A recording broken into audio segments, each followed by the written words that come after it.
오직 주님 한 분 바라보며 서로의 모습과 생각을 좀 다르지 우리 부르신 하나님 나만 부르신 너와 나 우리 너와 나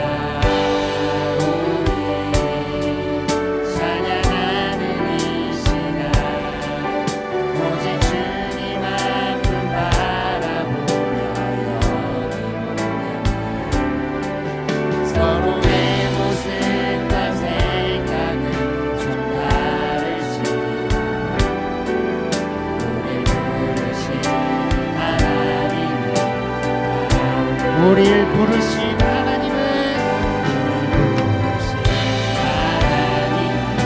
나만 부르시라 찬양 찬양 크신 나의 하나님 너와 날 만드시고 자녀 삼으셨네 주님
오늘은 지금 당장이라고 하는 말씀을 제목 가지고 하나님 말씀 함께 나눌 텐데요. 아까 우리 청년부 임원들이 특송한 것처럼 인생을 달리기다. 쉼 없이 달려가겠다. 그런 고백의 찬양을 함께 나눈 것처럼 때로는 우리 성경 말씀의 여러 구절들이 우리 인생을 이야기하는 것이 있는 것 같아요. 몇 가지 예를 들자면 깨어 있어라 이렇게 이야기하거든요. 그럼 깨어 있어라는 건 뭐죠? 기도하라는 말입니다. 성경에 깨어 있어라 이렇게 하나의 비유나 경고로 우리에게 알려지는 것은 우리가 깨어서 발버둥 치지 않으면 깨어서 몸부림치지 않으면 인생의 여러 파도 앞에서 우리가 떠밀려 가기 때문에 성도님들에게 깨어 있으라 기도해라 이렇게 우리에게 말씀하는 거죠. 또 우리 청년들 찬양하는 것처럼 믿음의 경주를 다하라. 그 인생이 마라톤과 같다고 성경에 말하는 거잖아요. 그래서 인생의 경주를 다 하라. 그래서 우리가 달려가야 될 목표가 있고 저러나 오러나 치우치지 말고 하나님 말씀 붙잡고 중심 붙잡고 인생과 믿음의 경주를 잘 달려가라 그렇게 말씀하는 것 같습니다. 이처럼 성경이 우리 삶에 여러 가지 교훈과 비유나 또 경구의 형태로 이렇게 말씀해 주시는데 오늘도 그런 말씀이 한 구절 나오더라는 거예요. 13절 말씀 우리 화면에 올려두시고 우리 같이 한번 읽어볼까요? 13절 시작. 그 종 열을 불러 은화 열 분할을 주며 이르되 내가 돌아올 때까지 장사하라 하니라. 아멘. 뭐 하라 그래요? 장사 그래요. 성경에서 성도님들에게 장사하라 이렇게 말하거든요. 근데 이 말씀이 평소에는 그냥 쓱 지나갔는데 오늘은 이 말씀을 제가 좀 전해야 되겠다. 하나님께서 우리에게 예수님을 통해서 장사하라 말씀하시는구나. 무슨 비유로 말씀하시는구나. 제가 이렇게 생각해 보게 되었다는 거죠. 인생을 장사에 비유한 것을 보게 됩니다. 하나님께서 우리에게 맡겨두신 것이 있습니다. 재물일 수도 있고요. 건강일 수도 있고요. 또 시간일 수도 있고요. 여러 가지 많죠. 근데 그것 가지고 우리가 장사하는 것이 우리의 인생이다라고 성경에서 우리에게 말씀하고 있는 겁니다. 그래서 영적인 장사꾼이 되어라 이렇게 말씀하시는 거거든요. 우리 옆에 계신 분과 한번 인사할 때에 영적인 장사꾼이 되세요. 인사 한번 할까요? 시작. 영적인 장사꾼이 되세요. 할렐루야. 네.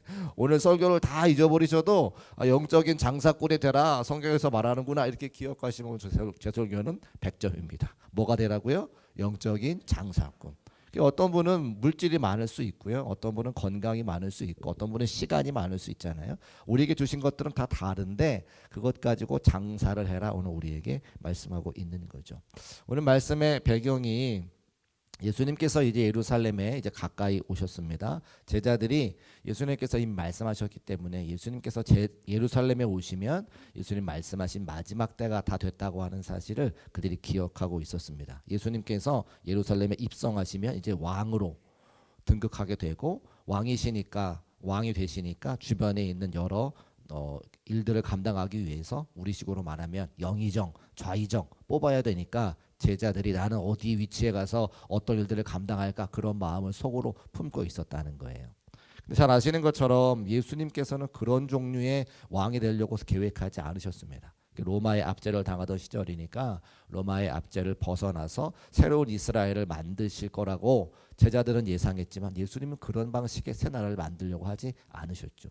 예수님께서 만드시는 새 나라는 십자가를 지시고 모든 사람들의 죄악을 담당하셔서 하나님의 통치, 하나님의 인도하심을 받는 새로운 나라를 만드시기를 원하셨잖아요. 그런데 제자들이 그런 예수님의 의도를 잘 모르고 그리고 그냥 자기들이 어떤 자리만 차지할까 생각하던 바로 그때에 예수님께서 하늘나라를 천국을 오늘 비유로 말씀해 주셨다고 하는 겁니다. 그래서 11절에 보면 이렇게 말씀하세요. 그들은 하나님의 나라가 당장에 나타날 줄로 생각함이러라. 하나님의 나라, 그들이 생각한 하나님의 나라, 로마의 지배를 벗어나서 영광스러운 이스라엘로 새롭게 변화가 될 그 나라를 제자들은 요구했지만 기대했지만 예수님 말씀하시는 것은 그것이 아니라 예를 들어 비유를 들어 천국에 대한 말씀을 이제 하시는 겁니다. 그러면서 12절에 무슨 말씀을 하냐면 어떤 귀인이 왕위를 받아가지고 오려고 먼 나라로 갈 때에부터 이야기를 시작하시는 거죠. 이 얘기를 들었을 때에 제자들과 그곳에 함께 모였던 사람들은 이야기를 이해하기가 쉬웠습니다. 왜냐하면 예수님 당시 이스라엘 나라는 로마의 압제를 받고 있었기 때문에 이스라엘 나라를 다스리려고 하는 사람은 반드시 로마에 가서 뭘 받아와야 되냐면 허락을 받아와야 되는 거예요. 그 분봉왕이라고 하죠. 이스라엘 지역을 다스리는 왕이 로마에 가서 허락을 받고 인정을 받아야 그 나라를 다스릴 수 있기 때문에 오늘 비유의 말씀 어떤 귀인이 왕위를 받아가지고 오려고 먼 나라로 간 것이 이해가 된다는 거예요. 그런데 이 주인에게는 종이 10명 있었는데 갈 때에 종을 불러서 10문화를 주며 내가 돌아올 때까지 장사하라 라고 말했다고 하는 겁니다. 여러분 이 말씀 어디서 많이 들어본 것 같지 않으십니까? 달란트의 비유하고 비슷하죠. 그렇죠? 다른 것 좀 공통된 게 있고 다른 게 있는데 주인이 집을 떠나서 멀리 갈 때에 종들에게 맡겨놓은 것이 있는 것은 비슷한 것 같아요. 근데 달란트는 우리식으로 말하면 몇십억, 몇백억이 됩니다. 굉장히 많은 금액이고요. 문화는 요즘에 우리 환율로 따지면 한 1,000만 원쯤 되는 거예요. 어떤 분은 1,000만 원이 큰 돈이기도 하지만 어떤 분은 쉽게 말할 수 있는 돈이기도 하죠. 그러니까 달란트에 비하면 문화는 조금 우리 생활 가운데 일반적인 걸 이야기하는 거예요. 그 주인이 집을 떠났을 때에 왕위를 받으러 집을 떠났을 때에 10명의 종에게 한 문화씩. 근데 그 문화가 많은 양이 아니라 누구라도 갖고 있을 만한 그런 비용을 주면서 뭐라고 이야기합니까? 돌아올 때까지 장사하라고 말씀하고 있는 거죠.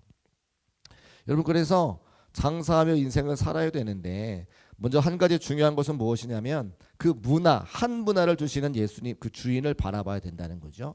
달란트의 비유와 문화의 비유가 다른 것은 이 문화는 우리 모두가 갖고 있는 거예요.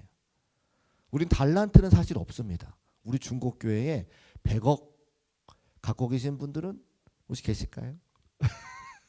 저한테 연락 좀 주세요. 그러면 우리 교회에 100억 자산가는 제가 보니까 없는 것 같아요. 있으시면 연락 좀 주십시오. 기쁠 것 같습니다. 근데 우리 다 문화는 있어요. 우리 집에 1,000만 원은 다 주실 수 있는 분은 다 계십니다. 그러니까 오늘 예수님께서 우리에게 달란트 말씀하지 않으시고 문화 이야기하시는 것은 우리 모두가 다 갖고 있다는 거예요. 그 일상적인 것 가지고 장사하며 삶을 살아가는 것이 하나님의 나라를 소망하며 살아가는 사람들의 삶의 모습이다라고 하는 겁니다. 서두에 말씀드린 것처럼 어떤 분은 건강이 있고요, 어떤 분은 물질이 있고요, 어떤 분은 자녀가 많고요, 어떤 분은 다른 것들이 많은 분들이 계시죠. 그럼 우리가 다 갖고 있는 거예요. 그것 가지고 이 세상을 살아갈 때에 천국을 준비하며 예비하며 장사하는 삶을 우리에게 맡겨주셨다라고 기록하고 있는 겁니다. 오늘 그 말씀을 좀 세 가지로 드리려고 하는데, 그래서 우리가 오늘 말씀을 듣고 우리 모두에게 다 문화가 있으니까 그 문화를 가지고 장사 잘해서 천국을 준비할 수 있는 저와 여러분 되시기를 주의 이름으로 축복합니다. 자, 그러면 문화를 가지고 우리가 어떻게 삶을 살아야 되느냐. 첫 번째, 일상의 모든 삶에서 장사하라 말씀하시는 예수님의 음성을 우리는 기억해야 된다고 하는 겁니다. 우리가 아까 청년들이 달리기라고 말한 것처럼 우리 모든 성도들에게는 장사하라 말씀하시는 거죠. 내가 갖고 있는 것 가지고 다른 사람들에게 이윤을 남기거나 그들을 섬기거나 그 장사를 통해서 천국을 예비하는 삶이 될 수 있다. 그리고 또 비유 속에 예수님께서 다른 말씀도 하셨는데, 마태복음 25장 40절 말씀 화면에 올려두시고 우리 같이 한번 읽어보겠습니다. 25장 40절 시작. 임금이 대답하여 이르시되 내가 진실로 너희에게 이르노니 너희가 여기 내 형제 중에 지극히 작은 자 하나에게 한 것이 곧 내게 한 것이니라 하시고 아멘. 이것도 예수님의 비유잖아요. 종말 때에 왕 되신 주님께서 무엇으로 사람들을 심판하시는가, 그 심판의 기준이 정해져 있습니다. 다시 한번 말씀 올려줘 보실까요? 내 형제 중에 지극히 작은 자 하나에게 한 것이 곧 내게 한 것이니라. 천국을 준비하는 자들이요, 이 땅에서 하나님 말씀 붙잡고 살아가는 성도들이요, 무엇이 천국을 준비하는 삶이냐? 우리가 다 갖고 있는 문화를 가지고 장사하듯이 지극히 작은 자에게 한 그 한 행동이, 그 한 섬김이 우리가 천국을 준비하고 예비하는 삶이라고 말씀하고 있는 겁니다. 바꿔 이야기하면 아주 간단하게 우리 사랑하는 성도님들 중에 여러 가지 어려움 당한 분들이 계시죠. 그분들이 머릿속에 생각나면 전화 한 통 넣어보는 거예요. 그러면 때로는 그 전화 한 통이 그 사람을 살릴 수 있는 전화가 된다는 겁니다. 힘들고 어려울 때에 누군가 나를 기억하고 위로하며 전화해 주는 것, 내가 권사님을 위해서, 집사님을 위해서 기도하고 있어 라고 말해주는 그 한마디가 때로는 그 사람의 생명을, 목숨을 살릴 수 있는 그런 전화라고 하는 겁니다. 사모의 전화라고 하는 게 있어요. 사모님들끼리 이렇게 모임을 만드셔서 그 전화를 하시는 거예요. 통화를 하는 거예요. 근데 사모님들에게 주로 전하는 분이 누구냐면, 정말 인생의 고난과 어려움 가운데 마지막 이 한 통화가 끝나면 어떻게 할지 알 수 없는 그런 사람들이 그 사모에 전화를 하세요. 그럼 수화기 너머로 내가 한 번도 내가 누군지 알지 못하는 그 사모님의 음성을 듣고 위로함 받고 새로운 소망 얻어서 살아난 사람이 너무나 많다는 거예요. 그래서 사모님들이 힘들지만 사모의 전화로 만나서 그 전화가 올 때까지 기도하며 기다리며 전화가 오면 상담해 주는 것들을 많이 보게 됩니다. 또 지극히 작은 자에게 하는 것이는 우리 사랑하는 성도들 만나서 함께 식사를 한 끼 대접하고 그 성도들에게 어려운 이야기들을 들어주며 그들을 격려하고 위로하는 것, 그것이 작은 자에게 한 우리 행동인 것을 우리가 이미 알고 있는 거죠. 그 모든 것을 뭐라고 이야기하느냐? 장사한다라고 성경이 우리에게 말씀하고 있다는 거예요. 우리는 사실 하나님 앞에 엄청나고 대단한 일들을 하기를 원합니다. 제가 2000년인가요? 2002년인가요? 제가 단기 선교를 처음 갔던 곳이 몽골이거든요. 몽골. 신학생 신분으로 몽골을 갔는데, 몽골에 가서 신학생이 할 수 있는 게 아무것도 없어요. 그런데 그 몽골에 가서 만난 분들이신데, 그 몽골에 있는 몽골 국립대학의 컴퓨터공학과 교수님이에요. 30살 후반쯤 되신 분들인데 이분 두 분 다 서울대학교 컴퓨터공학과를 나오셨어요. 그 젊은 분들이 서울대학교 나오셨으면 우리나라 제일 엘리트 아닙니까? 그 몽골, 그 오지에 가서 몽골의 대학에서 가르치시길래 어떻게 여기까지 오셨냐고 제가 궁금해서 여쭤봤어요. 그때 그런 대답을 하세요. 하나님의 은혜로 공부를 열심히 해서 우리나라 제일 좋은 대학에 들어가서 졸업을 했으니까 앞으로 이 컴퓨터 사업을 가지고 30년은 먹고 살겠다라는 거예요. 미래가 그려지더래. 그런데 시간의 11조를 하나님께 드려야 되겠구나라고 하는 마음이 들어서 시간의 11조, 30년 사업할 것에 11조, 3년을 하나님께 헌신해야 되겠다고 아내와 남편이 결심을 한 거예요. 그래서 와서 그 몽골 대학에서 학생들을 가르쳐요. 지금이야 컴퓨터가 이렇게 막 얇고 좋잖아요. 옛날에는 이만한 브라운관 컴퓨터였어요. 프린터가 막 끼 이런 컴퓨터를 가지고 거기서 몽골 사람들을 가르치는 거예요. 한국 사람이 거기 얼마나 답답했을까요?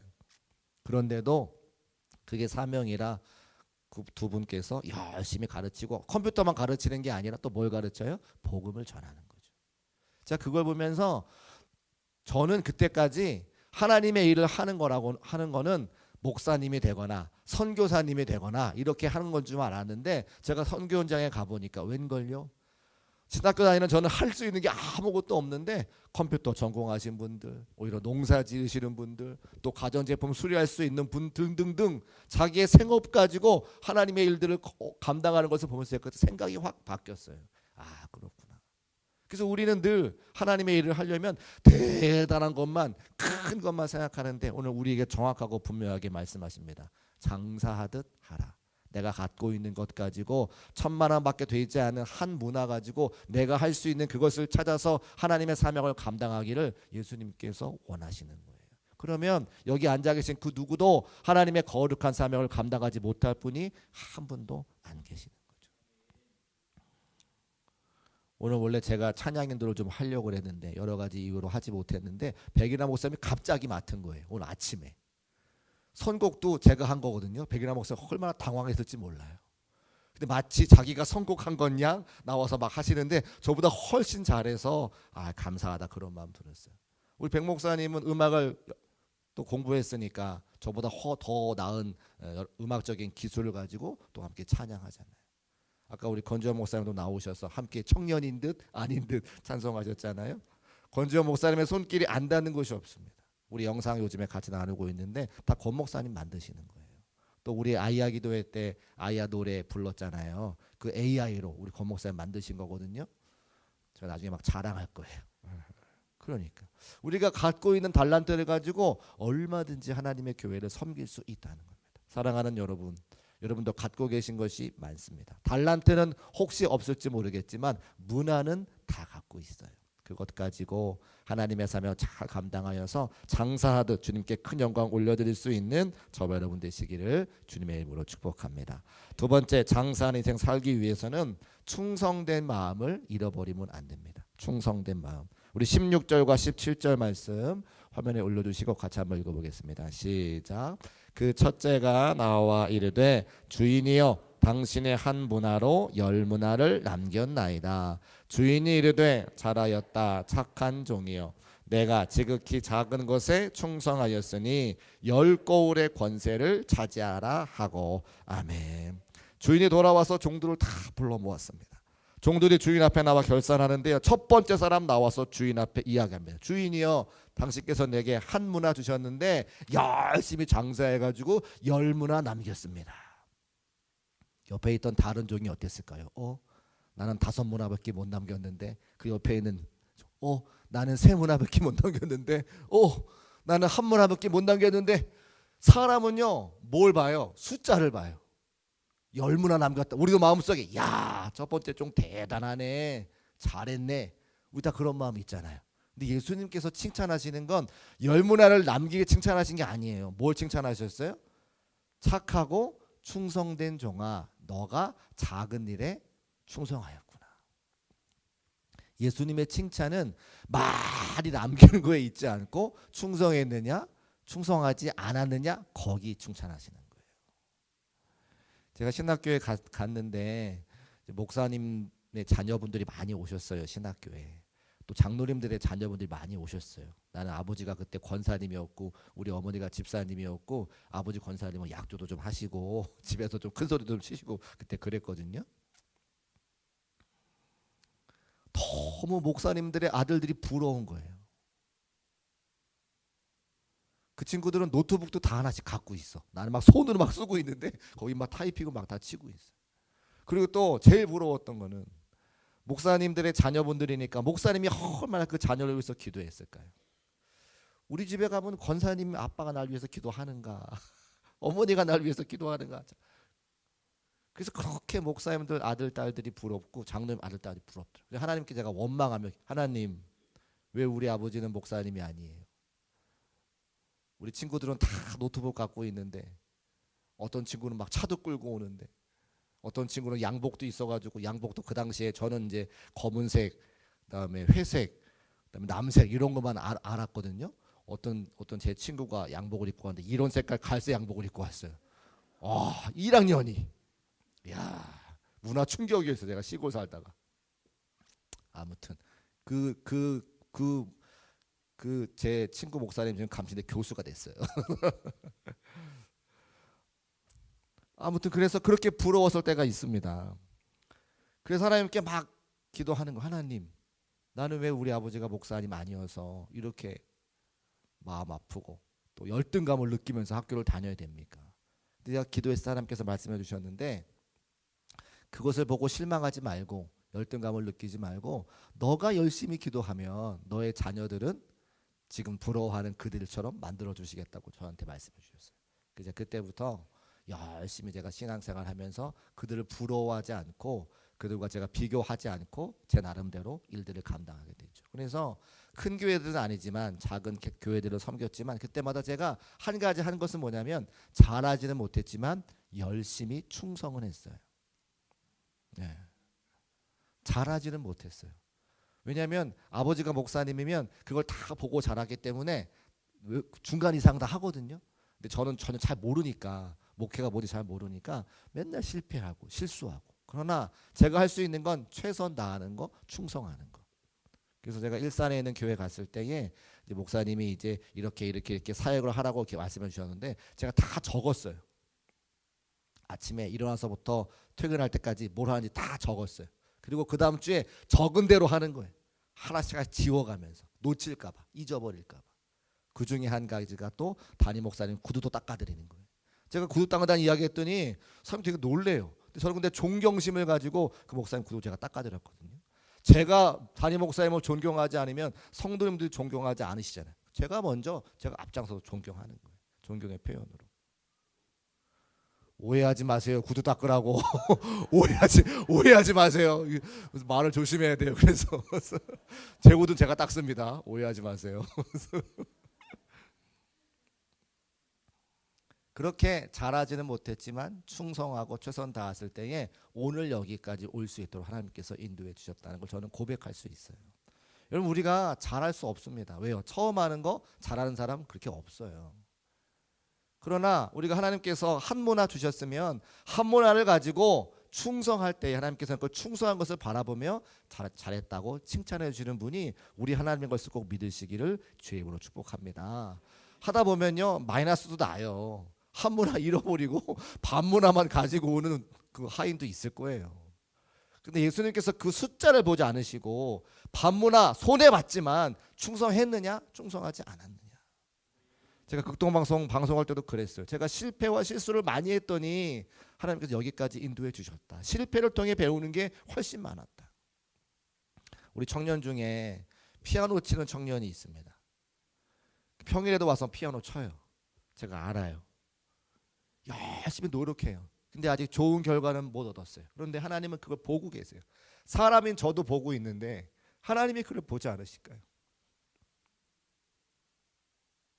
미래를 위해서 하나님의 나라를 위해 충성하며 시간 날 때마다 와서 연습하는 그 자매를, 그 청년을 하나님께서 쓰지 않으실까요? 저는 믿습니다. 오늘 힘들고 어려울지라도 내가 충성하면 그 작은 것을 통하여 하나님께서 큰 일을 맡기실 것을 저는 믿음으로 고백할 수 있어요. 왜요? 제가 살아봤으니까, 해봤으니까.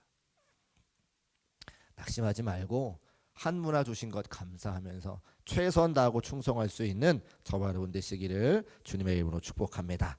마지막 세 번째, 언제까지 주님 다시 오실 때까지. 자, 13절 말씀 다시 한번 읽어보겠습니다. 13절 화면에 올려두시고 같이 읽어볼게요. 시작. 그 종 열을 불러 오나 열문화를 주며 이르되 내가 돌아올 때까지 장사하라 하니라. 언제까지요? 내가 돌아올 때까지. 주님 다시 오실 때까지. 그래서 우리는 구원을 받았습니다. 우리는 다 하나님의 자녀로 천국을 소유한 사람들이지만 아직 예수님이 오시지 않으셨잖아요. 아직 우리가 죽어 천국 가지 않아요. 그러니까 우리는 그 하늘나라를 바라보면서 이 땅에서 장사해야 되는 사람들인 거예요. 언제까지? 주님 다시 오실 때까지. 할렐루야.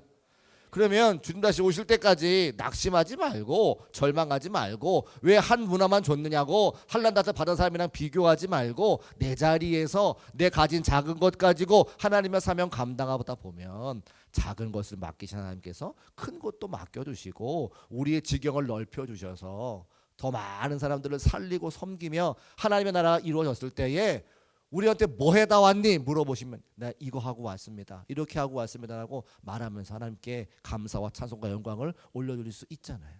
그러니까 시간이 많이 남아져 있는 거예요. 이번 주 중에 어떤 권사님하고 대화하다가 제가 이제 목회하다 보니까 죽음을 많이 보잖아요. 장례식을 많이 인도하는데 저한테 그래요. 목사님 죽음을 이렇게 맞이하면 죽는 게 덤덤하시죠? 저한테 그래요. 여러분 그런 생각 해보시죠. 목회자들은 우리 성도님들을 천국 가시는 데까지 끝까지 인도하니까 뭐 장례 많이 예배 인도하니까 죽음은 가까이 있죠. 제가 그 질문을 탁 받고서 제가 정확하고 분명하게 말씀드렸는데 권사님 죽음을 가까이 하면요 삶을 더 열심히 살게 되더라고요. 제가 좀 짓궂어가지고 전에 섬기던 교회에 원로 장로님이 돌아가시는데 이제 장로님께서 믿음이 있으시니까 소천하시기 전에 먼저 저를 그러니까 이제 의식이 있을 때 저를 불러서 임종 예배를 드리라 말씀해 주셔가지고 제가 의식일 때 찾아갔습니다. 예배를 잘 드리고 나서 제가 장로님께 좀 짓궂게 질문드려요. 장로님 평생 교회 섬겨 오셨는데 조금 있으면 천국 가실 텐데 후회되는 거 있으면 좀 말씀해 보세요. 후회되는 거 인생 살아오면서 후회되는 거. 두 가지 말씀하시죠. 첫 번째, 옆에 권사님이 평생 나를 사랑해주고 섬겨주고 내 옆에서 도와주었는데 그 권사님한테 고맙다, 사랑한다 한 말씀 못하셨다는 거예요. 그게 후회가 된대요. 장로님 지금 하시면 되죠. 제가 보증서 드릴게요. 지금 하세요. 그러니까 권사님의 눈물을 쭉 흘리세요. 사랑하는 사람에게 표현하지 못했던 게 후회가 되더라. 두 번째, 장로가 아니라 성도로서도 하나님의 교회를 더 잘 섬길 수 있었는데 그거 다 하지 못한 거, 더 하지 못한 게 후회가 되더라 그 말씀하시더라고요. 제가 그때 나이가 30대 후반이었어요. 제가 그 젊은 나이지만 그 장로님의 진심이 느껴져서 제가 그때부터 그걸 깨달은 거예요. 주변 사람들에게 표현하자. 나중에 후회하지 말고 표현하자. 그리고 최선 다하고 충성 다해서 내가 할 수 있을 때 하나님의 사명 더 잘 감당하자. 그래서 죽을 만큼 열심히 하고 아등바등하고 그 다음에 또 자고 일어나면 새 힘 얻어서 또 하루하루를 살고 그러죠. 그래서 제가 여러분들 만나면 활짝 웃으면서 교회에서 환영하는 거예요. 제 표현이에요. 권사님 머리 하셨네요? 권사님 머리 빠마 잘 됐다. 어느 미용실이에요? 남편도 몰라주는 머리 헤어스타일 바뀐 거 중국계 다리 목사가 다 알잖아요. 그 제 표현이에요. 제 사랑의 표현. 이 시간이 언제 하나님께서 우리를 천국으로 불러가실지 알 수 없기 때문에 오늘 시간 주셨을 때 여러분 사랑한다, 감사하다 표현할 수 있는 저와 여러분 되시길 축복합니다. 주님 오실 때까지. 마지막 때에 반드시 우리의 최선 다하지 못한 거, 충성 다하지 못한 거 후회할 때가 온다는 거예요. 우리에게 가정 주시고 교회 주시고 또 이 나라와 이 민족 허락하신 것은 장사하는 것처럼 더 잘 섬겨라 말씀하는 겁니다. 오늘 말씀 기억하시고 달란트 없어도 괜찮아요. 문화만 있으면 됩니다. 우리 다 문화 갖고 있어요. 문화 갖고 천국을 잘 준비하고 예비하고 교회와 성도를 더 잘 섬길 수 있는 저와 여러분 되시기를 주님의 이름으로 축복합니다.